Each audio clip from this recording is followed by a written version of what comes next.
저희는 한일 갈등 타파연대에서 나왔습니다. 저는 대표를 맡고 있는 최덕구입니다. 오늘도 한 달에 한 번 찾아오는 경기도 광주시 태촌면입니다. 여기에 나눔의 집 앞에 저희들이 와 있습니다. 여기 보니까 벽에 우리 독립운동할 때 태극기 맞죠? 그죠?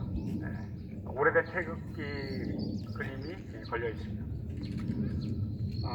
이곳에 지금 네 분 구 일본군 위안부 출신 어르신들이 계시죠. 오늘 저희들이 전해드리는 말씀은 나눔의 집에서 그동안 불법으로 모금한 후원금이 문제가 되어서 불법 모금한 돈이 현재까지 130억으로 여원으로 알려져 있어요. 근데 이것이 지금 법원에서 벌금을 맞았어요. 그리고 전 운영진들이 지금 징역형을 한 사람은 살고 있고 또 한 사람은 집행유예 상태입니다. 그러니까 나눔의 집은 당국으로부터 경기도와 그리고 법원으로부터 경고를 받고 그리고 현재 형을 받고 있는 거예요. 그러니까 뭐가 이상하잖아요, 그죠? 왜 일본군 위안부 어르신들 쉼터의 시설의 역할을 취지로 설립한 나눔의 집이 이러한 아주 낯뜨거운 모습을 국민들 앞에 연출을 하고 있습니다. 근데 이번에 한일 정상회담이 있었어요. 그래서 지금 그 미확인 보도로는 기시다 후미오 총리가 일본군 위안부 문제 예전에 박근혜 아베 정권에서 합의한 화해치유재단 당시에 10억 엔을 출연해서 당시 위안부 어르신들에게 전체적으로는 한 70, 한 2, 3% 정도, 그리고 수령하겠다고 하는 분들에게는 90% 이상 지급한 걸로 그렇게 알고 있습니다. 그래서 상당 부분 화해치유재단을 통해서 마무리를 했음에도 불구하고 그 화해치유재단의 의도를 애초에 취지를 무산시켜서 문재인 정부에서 파기한 거예요. 여성가족부에서 앞장을 서서 정대협과 함께 파기를 한 거죠. 그래서 기시다 후미오 총리가 이번에 한일 정상회담에서 위안부 문제를 그냥 마무리를 완전히 짓자. 그러니까 당신들이 지어라. 우리는 끝냈다는 거죠. 그런 상황입니다. 그런데 한국 사회에서는 정대협, 그러니까 정의기억연대와 그리고 나눔의 집에서 위안부 어르신들을 이렇게 모시고 여전히 그 반일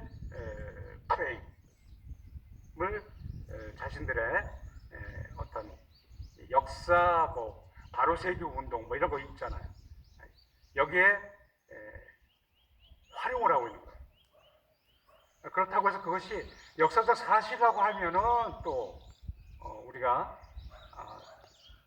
일리가 있겠습니다만은 현재까지 저희들이 연구자들과 그리고 기존에 나온 자료를 보면 불분명한 그러한 사실들이 많이 있습니다. 그래서 이번에 한일 간의 정상회담을 하게 된 계기가 뭡니까? 이제 북한이 연일 미사일을 발사하는데 최근에는 핵을 탑재할 수 있는 미사일을 지금 계속 실험하고 있습니다. 그동안 한국은 상당한 그 GDP의 남북 간 차이로 인해서 우리가 북한을 얼마든지 물리칠 수 있다 라고 그렇게 우리는 생각을 했어요. 그런데 사실 그게 아닙니다. 왜냐하면 핵무기는 절대 무기라 그래요.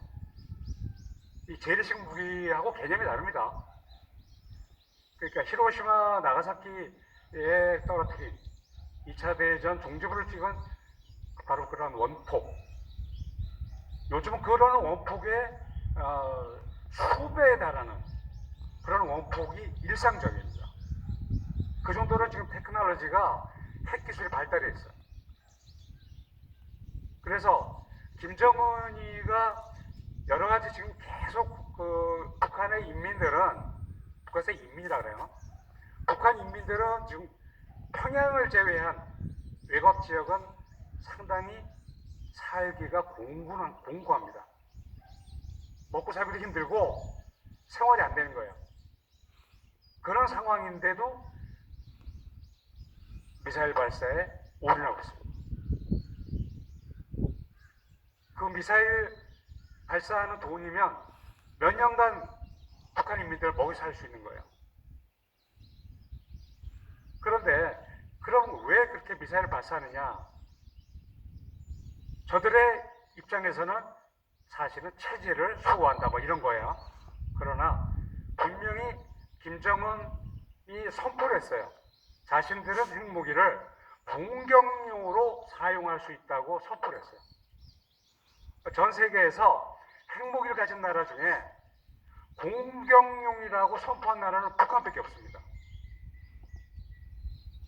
그럼에도 불구하고 종북 주사파들은 북한은 우리의 같은 민족이다. 이런 환상 속에서 일본을 적으로 돌리는 작업을 계속하고 있습니다. 여기에 바로 제 뒤에 보이는 위안부 흉상이 있어요.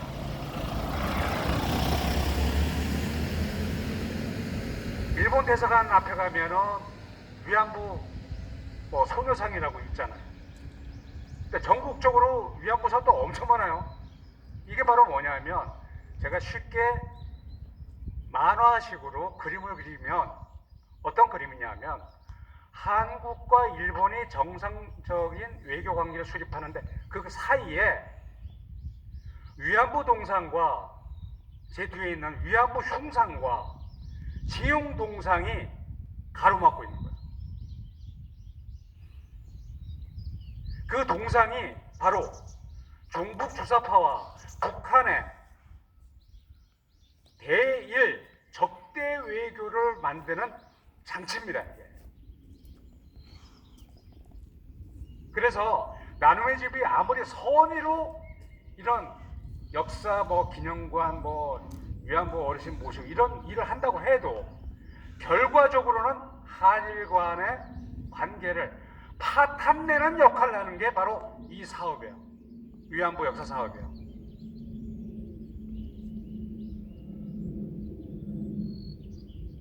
분명히 위안부란 문제는 우리가 역사에서 고 신미자 어르신이 말씀하신 그 어두운 그늘의 이야기예요.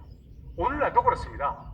오늘도 우리가 흔히 얘기하는 성매매, 매춘 이런 시장은 어둠의 그늘 속의 시장입니다. 그러나 공창제를 상업 매춘을 하고 있는 유럽에서는 어둠의 세계에서 양지로 끌어내서 세금을 걷고 하는 그러한 합법적인 사업으로 섹스 트레이드, 성거래 사업을 인정합니다. 근데 불법화한 나라에서는 어둠의 사업이에요. 근데 일제의 공창제는 어둠이 아니라 그때는 공창제였기 때문에 밝은 사업이에요. 그런데 지금 이걸 오늘날의 개념으로, 오늘날의 여성 인권 개념에 이걸 소환을 해서 한국과 일본 사이에 방패로 쓰고 있다. 소통이 안 되는 방패로 쓰고 있다. 매우 위험한 거고, 그럼에도 불구하고 일본은 사실은 한국인만이 아니잖아요. 위안부 해당된 나라가 2차 세계대전 당시에 일본과 관련된 11개국이 해당이 됩니다. 그래서 아시아 여성기금으로 11개국의 일본은 보상을 다 해드렸습니다. 마치 위안부 문제가 대한민국의 유일한 일처럼 전 세계에 떠벌리고 있는데 그런 거 아니에요. 11개국이에요. 국제사회에서 한국이 더 이상 왕따가 되지 않으려면 이렇게 좀 남들 보기에 민망한 이런 일들 좀 안 하면 좋겠어요. 그래서 저희들이 주장하는 걸 다시 확인드리면 현재 남아있는 금액 130억여 원으로 추산되는 그런 후원금을 부동산을 포함해서 정리해야 돼요. 해서 그 후원금을 반환해야 됩니다. 그리고 바로 제 뒤에 위안부 흉상, 이 흉상 철거해야 됩니다. 저희들이 위대한 역사상의 업적을 남긴 그런 인물들은 동상이 필요하겠죠. 후손들이 본 받아야 되니까. 그런데 지금 이렇게 이 흉상과 위안부 전국에 있는 위안부 동상, 이것은 후손들에게 자랑스러운 우리의 업적으로 이게 알릴 만한 그런 내용은 아닙니다. 이거. 예. 이거 철거해야 돼요. 그리고 나누면 이제 문을 닫아야 됩니다. 그럼 여기 계신 어르신들 어디 가시라고요? 공공요양원이 있어요. 공공요양원에 어르신들 모셔서 여생을 편안하게 지내시게 하면 됩니다. 더 이상 역사를 팔아먹는, 일본에 반대를 하면서 일본을 천년의 원수로 가져가는 이런 쓸데없는 시대 착오적인 행동을 해서는 안 돼요. 이상입니다.